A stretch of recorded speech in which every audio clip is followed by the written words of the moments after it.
I remember the way she said it. Not angry, not proud, just certain.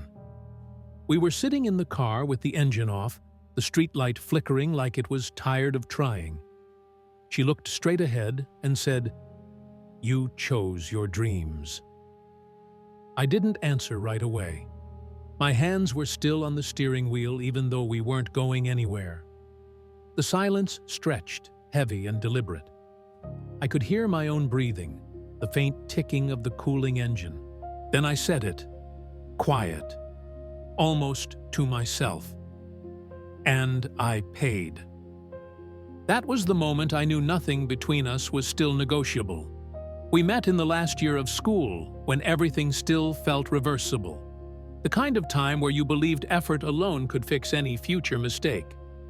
We were both restless in the same way, counting days instead of moments, already leaning forward while everyone else seemed comfortable standing still. She was sharper than most people around us, not loud about it, just precise. She knew what she wanted to escape from, even if she didn't yet know exactly where she was going. I admired that. I told myself I loved her for it. Maybe I did. Or maybe I loved what her certainty allowed me to borrow. I was different. I didn't want to escape as much as I wanted to become. I had this stubborn idea of myself, someone whose name meant something someday, even if it meant nothing now. I talked about projects and paths and timing as if they were real structures instead of excuses built out of hope. After school ended, everyone scattered in predictable directions. Some went to work right away. Some stayed close to home. We didn't. We made leaving sound like a shared plan, even though our reasons were already starting to diverge.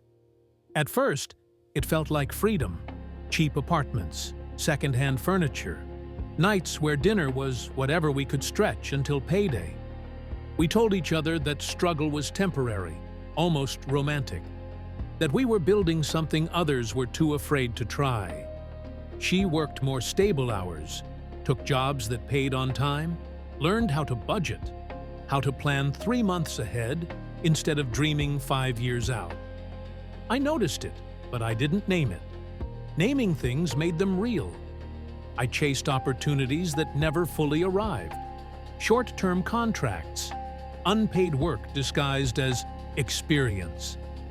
Long conversations about potential that ended with polite smiles and no follow-up.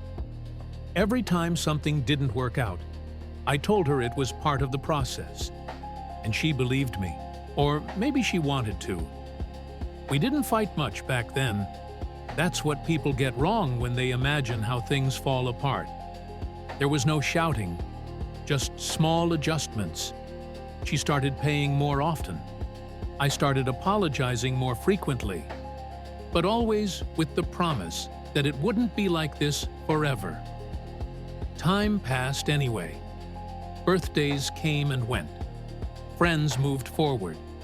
Some moved back. We stayed suspended, telling ourselves we were different, that our timeline wasn't broken, just delayed. Looking back, I see the moments I should have stopped and asked what this was costing her. But at the time, all I could see was what it might cost me to quit. And somehow, without ever agreeing to it, the turning point didn't arrive with drama. It came disguised as paperwork. She brought it up one evening while we were eating on the floor, backs against the couch we still hadn't replaced.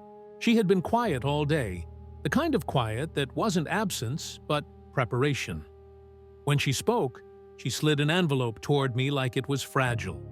It was an offer, a real one. Stable hours, a clear role, a future that could be described without hand gestures or vague timelines. It wasn't glamorous, but it was solid. The kind of thing people our age were supposed to accept without hesitation. The problem was where it was. Another city, another start, another reset. She didn't frame it as a demand. She never did. She just said, "I need to know if we're moving forward together, or if we're just standing near each other while time passes." I remember nodding too quickly, like agreement could be improvised later. I told her I was happy for her. I told her it was impressive. I told her we'd figure it out. But my chest tightened as she talked. Not because of the distance, because of what it implied. If we moved, my work would have to pause. My contacts would dissolve. The fragile momentum I kept insisting was just around the corner would be interrupted again. And this time, I couldn't call it temporary without lying outright. I asked for time. She gave it. More than I deserved. Weeks went by, and I did what I always did under pressure. I doubled down on hope. I reached out to people who hadn't replied before. Sent messages I'd been too proud to send. Stayed up late rewriting plans that still depended on luck more than reality. Every small possibility felt like a lifeline. Every rejection landed heavier than the last. She watched all of it quietly, still supportive, still present. But something in her shifted. Not anger, assessment. Like she was finally adding up numbers she'd been ignoring. The day before her deadline, she asked me one last time, directly this time. Can you come with me? Not will you try. Not eventually. Can you? I opened my mouth and felt how empty the words were before they even formed. Everything I had relied on, future success, recognition, meaning, was still theoretical. Her offer wasn't. I told her I couldn't leave yet. I said yet like it mattered. She didn't cry. That was the part that still stays with me. She just leaned back in the chair and nodded slowly, like someone confirming something they'd already suspected. That night, she accepted the offer. We didn't break up. Not officially. We told ourselves we were strong enough to handle distance, that it was temporary, that love didn't need proximity to survive. But something irreversible had already happened. For the first time, our choices were no longer aligned by accident or optimism. They were separate decisions, moving in different directions, tied together only by memory and habit. And I felt it then, the quiet certainty that whatever came next would no longer be shared evenly. Distance didn't arrive all at once. It seeped in through logistics. At first, we treated it like a project. Schedules, calls marked on calendars, promises to visit soon. The first weeks were almost careful, like we were handling something fragile that hadn't decided yet whether it would break. She moved into a small place near her new job, sent me photos of bare walls, a kitchen that echoed. I told her it looked temporary, like ours once had. She smiled on the screen, but I noticed she stopped correcting me when I said, "When you come back." I stayed where I was. Same streets, same cafes, where I pretended to work while watching time pass.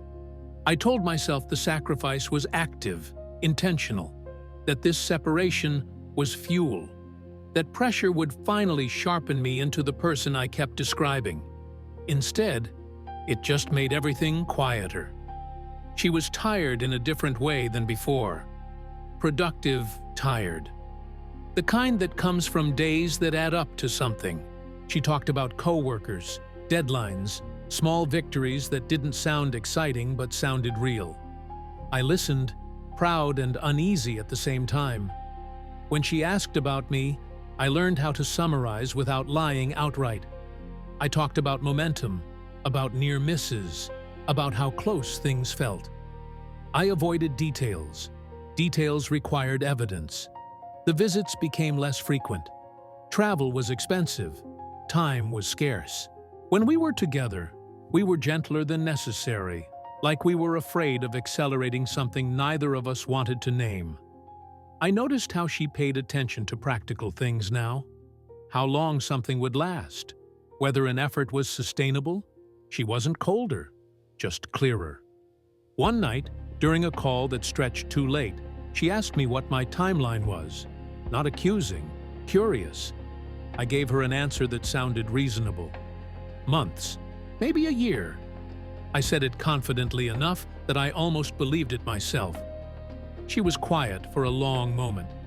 Then she said, "I've already waited longer than I thought I would." That sentence didn't land immediately. It stayed suspended between us, unchallenged. After that, the tone shifted. Not drastically, subtly. She stopped cushioning reality for me. When I complained about instability, she didn't rush to reassure. When I talked about risk, she asked what I was actually risking, failure or comfort. I felt exposed in a way I hadn't before. Like my dreams, once romantic and shared, were now being evaluated under a harsher light. Not by her, but by time, using her voice. I started working more out of fear than belief, taking on anything that hinted at progress, saying yes too often, burning energy without building anything solid. I told myself this was what commitment looked like. But the more I struggled to justify staying, the more obvious it became that she had already crossed into a different phase of life, one where decisions had weight and patience wasn't infinite. We were still saying, "I love you," still ending calls carefully. But underneath it all, there was a growing imbalance. She was choosing stability and carrying its responsibilities. I was choosing possibility and outsourcing its cost. And even before the final moment arrived, I could feel it forming. That soon, she wouldn't ask me to come anymore. She would ask me to understand. The end came on an ordinary evening, which somehow made it heavier. We were on a call, both quiet, the kind of silence that no longer needed filling. I could see the reflection of her window behind her, dark except for one light she'd forgotten to turn off. She looked older, not in years, just in certainty. She didn't circle the subject. She never did, once she'd decided something. "I can't keep living like this," she said, "always waiting for your life to start." I felt the instinct to defend myself rise up immediately. All the familiar arguments lined up in my head: sacrifice, ambition, timing, faith. I'd said them so many times they felt rehearsed. But for the first time, I heard them the way she must have. Unfinished sentences pointing at a future that never quite arrived. I told her I was close, that things were finally moving, that giving up now would make everything we'd endured meaningless. She nodded slowly. Then she said the sentence that closed everything. "You chose your dreams." There was no accusation in it, no bitterness, just fact. I waited for her to add something. "And I understand," or "and I forgive you," or "and maybe one day." She didn't. The space after her words was unbearable. I realized she wasn't asking me to choose anymore. She was explaining why she already had. I tried to tell her I loved her. The words came out smaller than they used to, worn down by repetition without resolution. She listened. Then she said, "I know. But love can't be the only thing holding a life together." I felt something collapse in me then, not loudly, not all at once, more like a structure quietly losing its purpose. She told me she needed to live the life she'd built, not keep it suspended for someone else's potential. That she was proud of me, genuinely. That she hoped my dreams were worth it. I wanted to ask her to wait longer, to stay, to believe one last time. Instead, I said nothing. That was the decision. When the call ended, I stayed where I was, phone still in my hand, staring at my own reflection in the dark screen.